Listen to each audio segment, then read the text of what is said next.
Ted, always great to talk to you. I know it's been a while. God bless you. A glorious, happy spring turkey season to you and yours, Jenny. And speaking of hunting, which is always on your mind, I know. But you met with Governor Snyder to talk about all these barriers that keep hunters in the, from staying in the state. What did he have to say? The good Governor Rick Snyder is just what the Michigan doctor ordered. He's a pragmatist. He's an entrepreneur. He's an accountable guy that has to be accountable to his family and his business, just like you and me. So we're really excited that such an honest, down-to-earth conservative is back in the driver's seat of the wonderful state of Michigan, my birth state. And we are experiencing terrible attrition in the hunting, fishing, outdoor community in Michigan. We are not a destination in Michigan for sportsmen from around the world like Illinois and Indiana and Ohio and Iowa and Kansas and so many other states, certainly my home state of Texas now.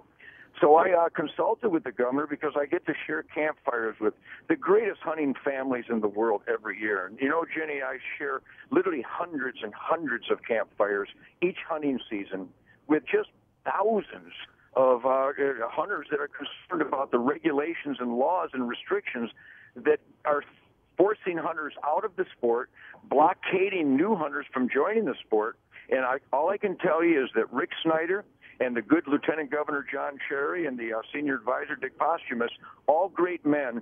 They are logical, pragmatist, utilitarian, honest, accountable guys, and I think we are turning the corner, and I think we're on an upgrade track in Michigan. What do you think are some of the biggest changes, Ted, that you need to have made?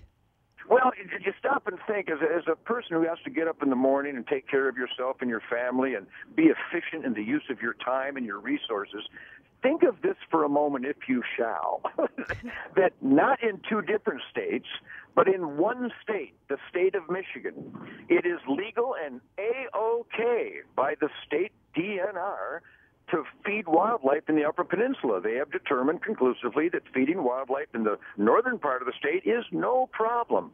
But mysteriously, it has to be banned, and it's illegal and dangerous for the health of the environment in the southern peninsula. Yeah. This is so hypocritical. It's so Peter not talking to Paul in the same bureaucracy that, and here's the clincher.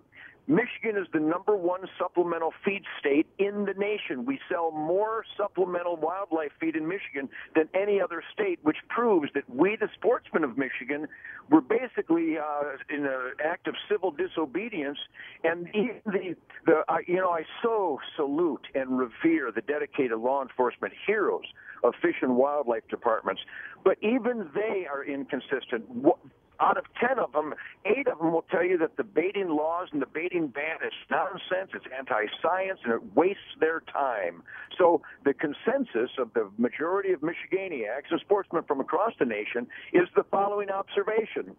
Deer and wildlife are, as we speak, eating spilled grain. Mm-hmm. Why would you want to interfere with the wildlife eating spilled grain, even if I spill a little closer to my tree stand? So logic and honest science must be adhered to. Not, in Michigan we have a hash bash.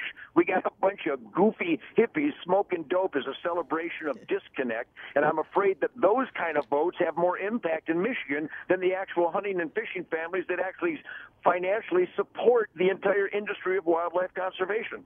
Yeah, but they don't know who they're messing with now, because you're getting into it, and I'm sure you've been talking about it for years. But hey, you were saying, and it costs millions of dollars. They're losing millions of dollars.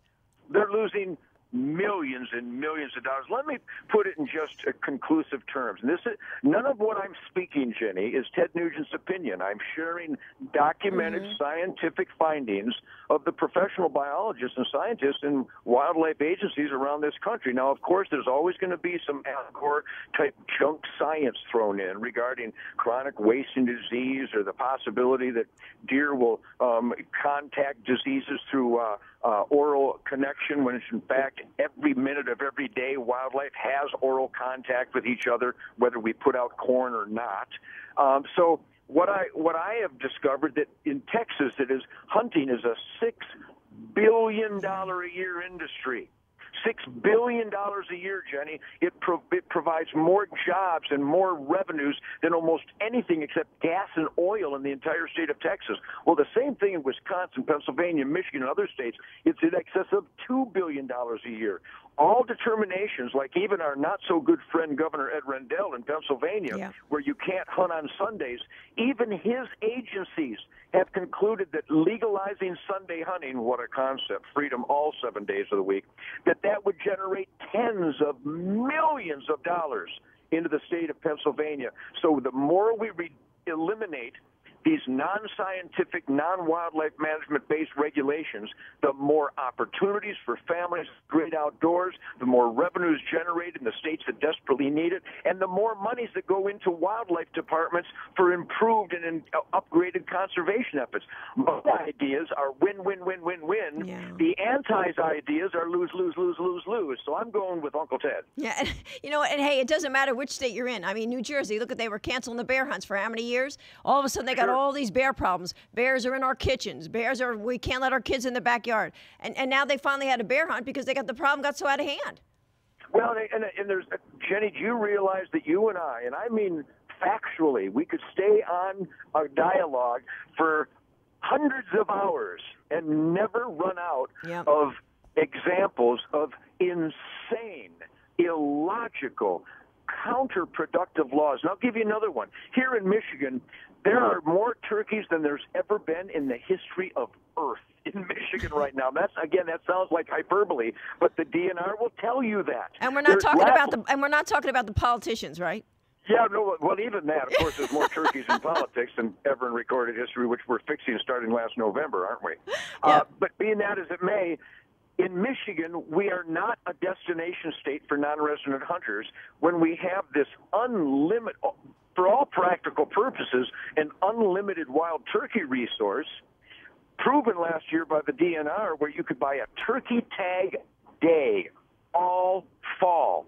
But we don't make these tags available to non-residents. We don't promote them to non-residents. Meanwhile, all these turkey hunters across the nation they're going to South Dakota, they're going to Nebraska and Iowa, they're going to Illinois, they're going to Texas, but they're not going to Michigan because Michigan liberal bureaucrats have said, no, we don't want your money, we don't want the jobs generated, we don't want any money going to the hotels and the grocery stores and the restaurants and the mom and pop supplies. We don't want any of your money going to guides or outfitters or taxidermists or butchers. We don't want, Jenny, it is economic suicide. Yeah. And I do believe that the Rick Snyder is now following the footsteps of the world's greatest governor, Governor Rick Perry, and we're opening the floodgates and eliminating regulations that tell Americans, no, you can't come here. Yeah. Before I let you go, let me ask you this. Congressman Issa has just come out and subpoenaed ATF for those documents that they're refusing to give him and to make available. And, I mean, you look at this scandal and you just wonder, I mean, where's it going to end? But he's serious about this. He wants to get to the bottom of it, and he says, hey, this is worse than Iran-Contra. Well, and it's worse than what will ever be reported. And with all due respect, I'm a very lucky man because I'm humbled to be invited into the training exercises of law enforcement all across this country.